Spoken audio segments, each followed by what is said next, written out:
আজকের ভিডিওতে নতুন একটি কাজ শিখতে পারবেন। শেখার পর বলবেন যে ভাই এটি কী কাজ শিখাইলেন। দেখুন, আমাদের প্রত্যেকেরই হাতে হাতে কিন্তু একটি স্মার্টফোন ব্যবহার করি, আর এই স্মার্টফোনটিতে কিন্তু দুইটি ভলিউম বাটন থাকে। আর দুইটি ভলিউম বাটনের মাঝে যদি একটি ভলিউম কিংবা দুইটি ভলিউমই খারাপ হয়ে যায়, তারপরে কিন্তু আমরা গান শুনি কিংবা ভিডিও দেখি কিংবা আমরা ফোন কল দিই, ফোন কলে কথা কই, তখন কিন্তু আমাদের এই ভলিউমগুলো বাড়াতে হয় কিংবা কম করতে হয়। তখন যদি এই ভলিউম বাটনগুলো কাজ না করে, তখন কিন্তু আমাদের মোবাইলটি নিয়ে আমাদের আশপাশে কোনো একটি দোকানে গিয়ে আমাদের পকেটে টাকা খরচ করে কিন্তু আমরা ঠিক করে নিয়ে এসি আমাদের এই মোবাইলের ভলিউম গার্ডটি।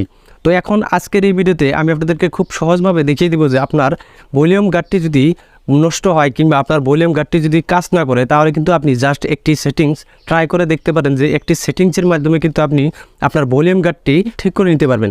দেখুন, এই ভিডিওটা অবশ্যই প্রথম থেকে শেষ অবধি দেখতে থাকুন। আজকের এই ভিডিওতে আপনি শিখতে পারবেন যে আপনার ভলিউম গার্ডটি যদি কাজ না করে, তাহলে কিন্তু আপনি অবশ্যই এই কাজটি ব্যবহার করে কিন্তু আপনার ভলিউম গার্ডটি খুব সহজভাবে ঠিক করতে পারবেন। ও হ্যাঁ, ভিডিও শুরু করার আগে আপনাদেরকে ছোট্ট একটা রিকোয়েস্ট, যদি এই ছোট্ট ভাইয়ের চ্যানেলটি সাবস্ক্রাইব করে না থাকুন, তাহলে অবশ্যই সাবস্ক্রাইব করবেন, পাশে থাকা বেল আইকন প্রেস করে অল নোটিফিকেশন বাজিয়ে দেবেন। তো চলুন বেশি দেরি না করে ভিডিওটা শুরু করা যাক। তো আমি চলে আসলাম স্ক্রিনে কিভাবে আপনার ফোনের ভলিউম গার্ডটি ঠিক করবেন এই কাজটি শেখানোর জন্য। দেখুন, অনেক টাইমেই দেখা যায় যে আমাদের ফোনের ভলিউম গার্ডটি মাঝে মাঝে কিন্তু কাজ করে না। অবশ্যই উল্টাপাল্টা সেটিংস করে রাখেন, তার গতিকেই কিন্তু আপনার ভলিউম গার্ডটি হাইড হয়ে যায়। হাইড হওয়ার পরে কিন্তু আপনি ভলিউমটা বাড়াতে চাইলে আপনার ভলিউমটি বাড়বে না, এবং ভলিউমটি যদি কমাতে চান তারপরেও কিন্তু আপনি গার্ড টিপলেও আপনার ভলিউমগুলো কমে না। এখন আমি যে প্রসেসটা দেখিয়ে দিব, সেই প্রসেসটা ফলো করলেই কিন্তু আপনার ভলিউম গার্ডটি অবশ্যই ট্রাই করে দেখতে পারেন, অবশ্যই আপনার ভলিউম গার্ডটি ঠিক হতে পারে। দেখুন, এখন হয়তো আমি আপনাদেরকে খুব সহজভাবে বুঝিয়ে দিব, অবশ্যই এই ভিডিওটা প্রথম থেকে শেষ অবধি দেখতে থাকুন।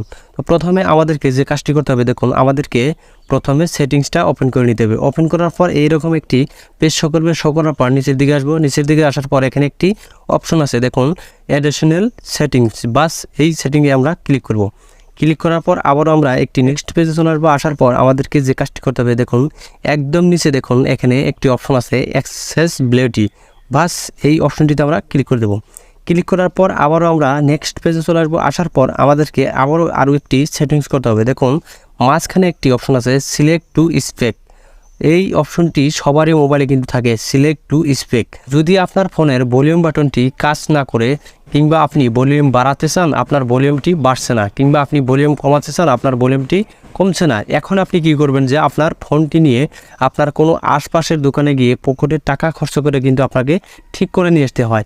আপনি কিন্তু এই ভিডিওটা দেখে ট্রাই করে দেখতে পারেন যে আপনার এই সেটিংসটা যদি উল্টাপাল্টা হয়ে থাকে, তাহলে কিন্তু অবশ্যই আপনার ভলিউম বাটনগুলো হাইড হয়ে যায়। হাইড হওয়ার পরে কিন্তু আপনার ভলিউম বাটন যতই টিপেন আপনি, আপনার ভলিউম বাড়বেও না কমবেও না। তো জাস্ট আমরা এই পেজে চলে আসার পর দেখুন এখানে লেখা আছে সিলেক্ট টু স্পেক, তো এই অপশনটিতে আমরা ক্লিক করে দেবো।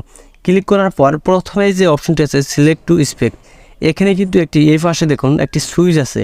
এই সুইচটা যদি অফ থাকে, তাহলে কিন্তু আমাদেরকে প্রথমে এই সুইচটা আমাদেরকে অন করে দিতে হবে। অন করার পরে কিন্তু জাস্ট আমরা আমাদের ভলিউম বাটনের যে হাইটগুলো, এই হাইটগুলো কিন্তু উঠাতে পারবো খুব সহজে। তো জাস্ট এখন আমরা এখান থেকে এই সুইচটাকে অন করব।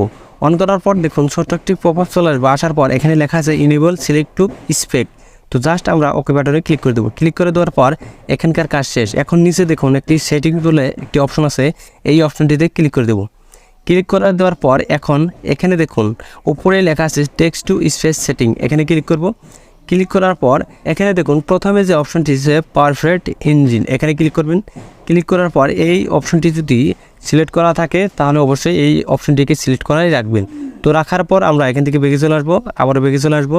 এখানকার কাজ শেষ, এখন একদম বেগে চলে আসবো। বেগে চলে আসার পর এখন আমরা উপর দিকে আসবো। আসার পর এখানে দেখুন একটি সার্চ বক্স আছে, এই সার্চ বক্সে ক্লিক করব। ক্লিক করার পর এখান থেকে আমাদেরকে লিখতে হবে ভলিউম, VOLUME, ভলিউম। ভলিউম লেখার পরে এখন প্রথমে যে অপশনটি চলে আসবে ভলিউম, এই অপশনটিতে আমরা ক্লিক করে দেবো। ক্লিক করার পর আমাদেরকে এখানে আরও একটি সেটিংস করতে হবে। দেখুন আমাদেরকে নিচে আসতে হবে। নিচে আসার পর এখানে লেখা আছে default faction for volume button, এখানে আমরা ক্লিক করব। তো এই অপশনটিতে ক্লিক করার পর আমরা আবার একটি পেজে চলে আসবো। আসার পর এখানে দেখুন দুইটি অপশন আছে। প্রথমে যে অপশনটি আছে মিডিয়া ভলিউম, দ্বিতীয় যে অপশনটি আছে রিংটোন ভলিউম। তো জাস্ট এখানে অল্প খেয়াল করবেন, দেখুন এখানে যদি আপনার রিংটোন ভলিউমে সেট করা থাকে, তাহলে অবশ্যই আপনি এখান থেকে মিডিয়া ভলিউম যে আছে এখানে আপনি ক্লিক করে দেবেন। ক্লিক করার পরেই কিন্তু আপনার এই ভলিউমের সমস্যাটি দূর হয়ে যাবে। তো অবশ্যই এই প্রসেসটা আপনি ট্রাই করে দেখতে পারেন। আপনার ফোনের ভলিউম বাটনগুলো যদি খারাপ হয়ে যায় কিংবা আপনার ফোনের ভলিউম বাটনগুলো টিপছেন, আপনার ভলিউম বাড়ছেও না কমছেও না, আপনি যদি এই সমস্যায় ভুগছেন তাহলে কিন্তু এই প্রসেসটা আপনি ফলো করে জাস্ট আপনার ভলিউমটি ঠিক করতে পারবেন খুব সহজে। তো হ্যালো ভিউয়ার্স, ভিডিওটা দেখে যদি একটু উপকার হয়ে থাকে তাহলে অবশ্যই আমার সাথে থাকবেন আর এইরকম টিউটোরিয়াল ভিডিও পাওয়ার জন্য আমার চ্যানেলটিকে সাবস্ক্রাইব করে রাখতে পারেন। তো আজকের জন্য এতটুকুই, আবার আসবো নেক্সট ভিডিও নিয়ে।